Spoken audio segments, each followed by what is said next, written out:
Despite the rain, the fire burns. Magic. Alright, a little update on the energies. Me doing things maybe a little differently here the next week or so. Maybe doing some traveling and so on. So we'll see. I may be I've been hit or miss. I may continue to be hit or miss. Maybe even more hit or miss. We'll see. But just recording right now because there's a lot coming in post, just barely even, and maybe not even quite post technically, new moon in Leo. And it's funny, I hear a lot of astrologers and other people, readers, tarot readers, talk about not working with full moon energies. Don't work with full moon energies. The full moon's really intense and it's hard to work with that energy. So just, it's really funny because I actually find that to be exactly the opposite. The new moon energy, if you're really, in my opinion, if you're really working with the moon energies, with the lunar energies, the new moon can be super intense because the new moon is the darkest night. The new moon is when you hit dark night of the soul type energy. The full moon is glaring. And maybe this is, this would be a whole nother topic and probably not something I would need to do research and get maybe other people involved. I'd be curious if anyone out there has thoughts on this, but because maybe different personalities are experiencing this differently, and maybe this has to do somewhat with our placements, and maybe it has something to do with, the whole, not that I put a lot of stock into it, but kind of extroverted, introverted, personality types, and so on. But I find that actually the full moon, everything's out there. Everything's glaringly obvious. There's so much light being shed on everything. And I find that energy very kind of easy to work with. And I can see, and it's almost a joyful energy. Whereas the new moon is, again, dark night of the soul type energy. And what's really been coming through mostly then after this is an encouragement, because energies are just that. They're energies. And we need to learn to navigate them. We need to learn to sit in them sometimes. Sometimes we need to learn to protect ourselves from them, to sort of bubble up and know what energies to let in, what energies to not let in. These are all aspects of the whole thing, right? But something more specific than that, and that is, again, and I come back to this because it's what I've received, and it's what seems to matter. It's what my guides are telling me matters in this moment. It's what my my higher self, the being that I am, the Andaman energy that I know I am as an ancient being, right? That all of those personalities, if you will, all those entities, they are also energies. And what they're saying is, we're here on the earth plane so that we can take in energies, we can navigate energies. But what's different about here is the fact of the four energies, right? We have fire, we have water, we have air, we have earth. In the tarot, this is the wands, the fire. the cups, the water, the swords, the air, the discs or the pentacles, the earth. And magic is nothing more than this. Magic is nothing more than pulling down energies from the fire. The fire goes through all. See, the thing is, like, the fire in the tarot, that energy runs through it all. Everything is a fire, ultimately, and everything goes back to fire. The fire passes through water and air. It comes down, and it must pass through the water and the air. And it gets grounded in the earth. It's very interesting. I just met a new tree. Maybe I'll take a picture of it here if there's rain coming, so I have to finish this quickly and get on my way so that my walk does not end in a thunderstorm. But I just met a new tree, which I've walked by it probably 100 times. Probably more than that, actually. There's a whole history there. And literally this tree is like, I just looked over at it, and this is a huge tree. It's older than me, certainly. And it's like, you never paid attention to me. Hello. I walked over to it, and it's this huge tree, and I walk over to it, and I notice it has a lightning cable. It's a cable that runs up the tree, and it's sort of attached to the tree, and almost as if the tree is chained to the ground, but cabled to the ground, and the cable goes up, and I can't see it, but I'm certain there's some kind of a lightning rod at the top to catch lightning, and basically it's like the decision has been made. We want this tree to not get hit by lightning.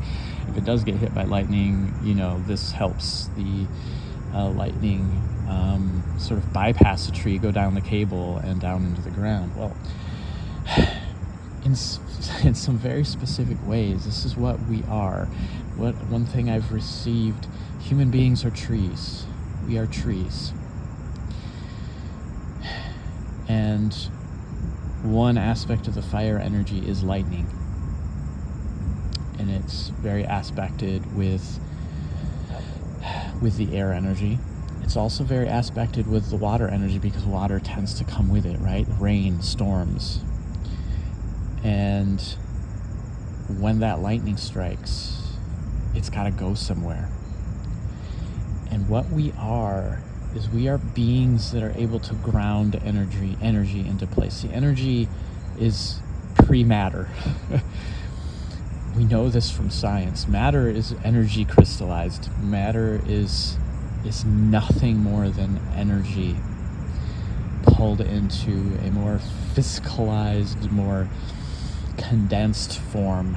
I believe that's this is something that you can hear physicists sometimes say, or science writers, that matter is condensed energy. That's really what the whole, what the idea of a quantum reality tells us.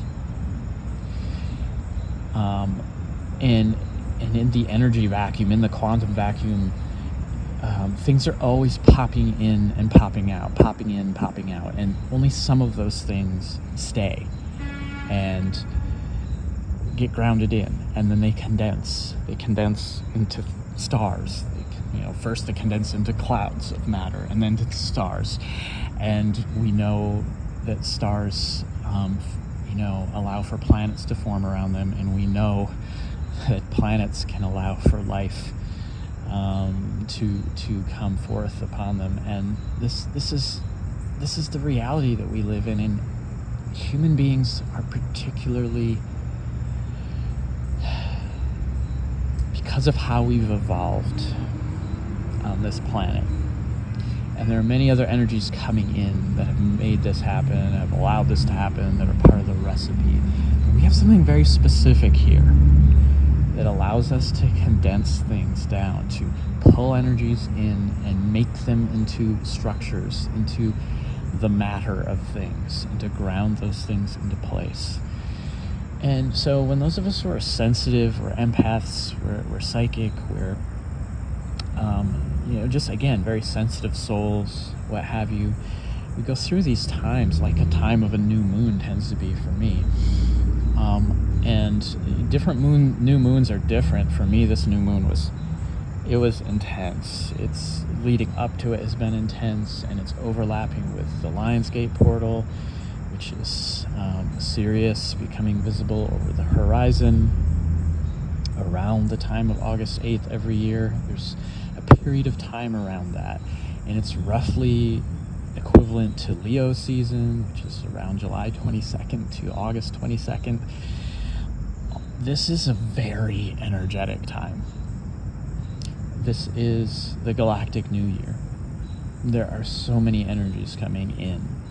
The sun right now is perhaps at its solar maximum for the solar cycle, something like 14 years, and it goes through a maximum phase for half of that, and then it goes back down, right?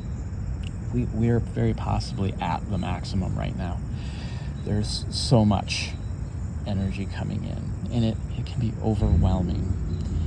And there's actually a lot of thunder here. Well, that was just a loud car, but there's a lot of thunder actually passing overhead right now. The air is heavy. It's everything's charged. There's a stillness and yet a feeling of charge. There was lightning, actually. We're calling it out here. So, and yeah, it's intense. So if you've been feeling this, imagine yourself as that tree, and you're in the ground. Even if that lightning hits, you have the capacity to channel that down into the earth and make something of it. You have the capacity to make something of it, to make something beautiful of it, even if it feels hard, if it feels dark, it feels sad, mournful, regretful. Whatever the feeling of that is, you can make something of it in your life. You have that capacity, and that is what a human being is. You are a tree. You are a tree. We tend to think that trees don't move, that they're static. And that's because we're so stuck on a human sense of time. Time is not an illusion. What is an illusion is the human sense of time. That is the illusion of time. It's our sense of it. Our inability, very often, to see beyond our own time, our own sense of the present. So often detached from the past, detached from the future.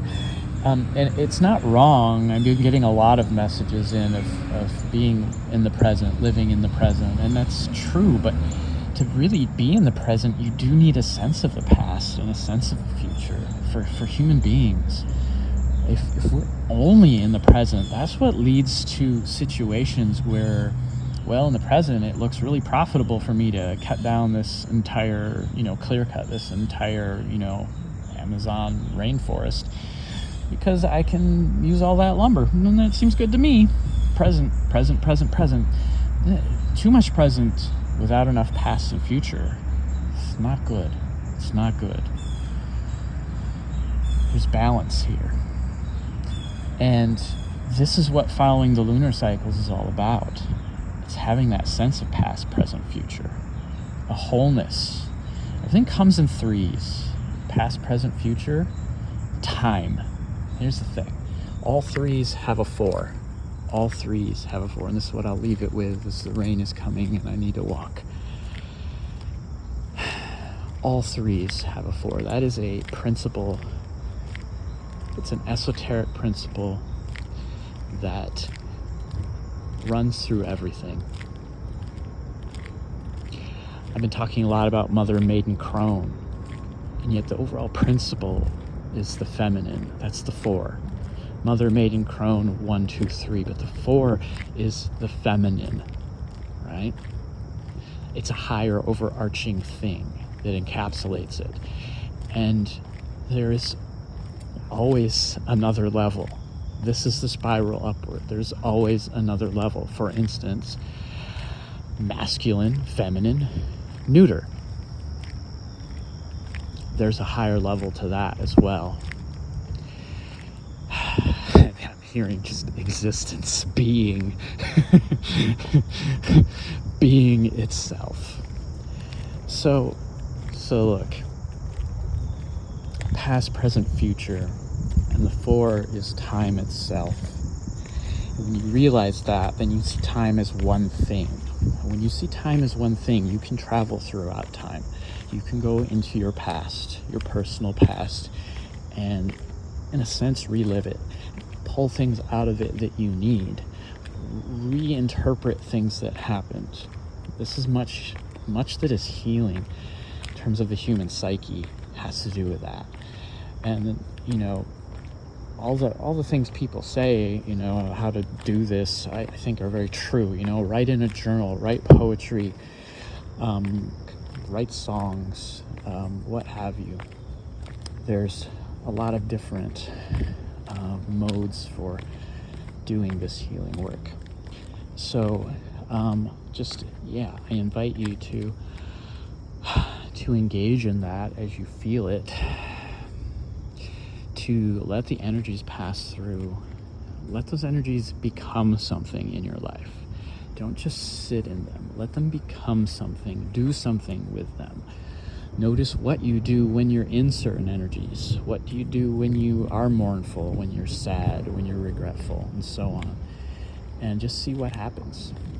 And that's pretty much the message. There's healing in that. All right? Much love, peace, all the light you can stand. All right, just a little addendum to the energy message today.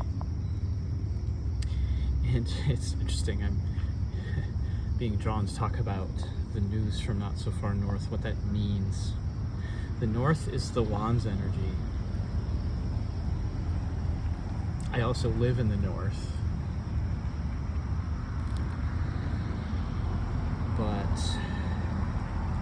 not so far north. In other words, my purpose is to be very much in the north, very much in the wands, very much in the fire all the time, so that I can, but I'm not so far north that I can't bring the energy down and communicate it. That's what it means. I didn't know that when I picked the channel title. I didn't know that. I just thought it was geographical. It's more.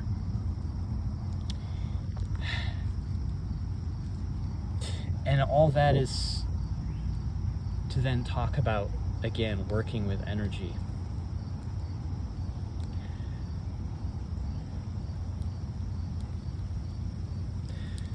There's something here about working with things like tarot. I work with tarot a lot, personally. I've worked with tarot so much that I'm now quite attuned to it.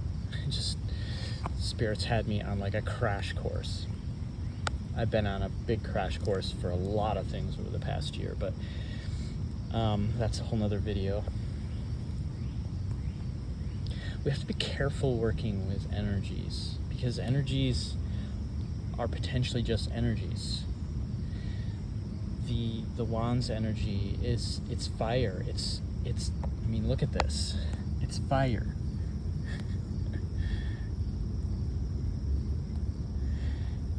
We're about to get a rainstorm here. This fire will get snuffed out probably. In fact, that's what I've been led to do, is to light this and let it get snuffed out. Maybe it'll happen on camera here. I don't know.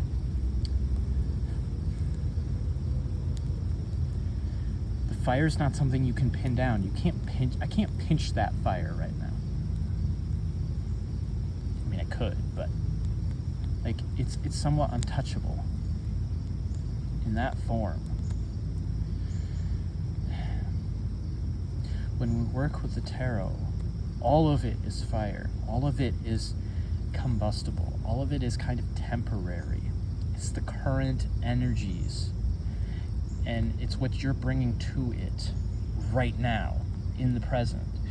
And then it shows you where that moment, that present, how it connects to something in the past and something in the future, sometimes more in the past, sometimes more in the future, sometimes more in the present. The emphasis changes depending on the cards that come out, but it's all just energy. It takes action in life to make things happen. There's so much energy coming in right now. I really like what Stefan Burns does with his channel on the solar flares and the Schumann resonances and things like that. But those are just energies until we do something with it. It's all coming in. What do we do with it? What are we doing with it? What are we grounding into place in our own lives? And that fire then has to pass through the air, has to pass through the water. Both of them. The emotions, the rational mind, thoughts. And then actually ground into place in a way that it can sit and get sort of stuck down here. That's how it works. That's how human becoming works. So we have to be very careful when we're working with energies, and specifically also other people's energies, interpreting those energies for us. I'm not saying don't do it, I'm saying it's a tricksy thing. Be careful. The rain is coming. I'm gonna move to shelter. Maybe not. It's just coming and going. I actually have good shelter here under the tree. But I don't know why that needed to come out. Maybe it was for someone. All right. Much love.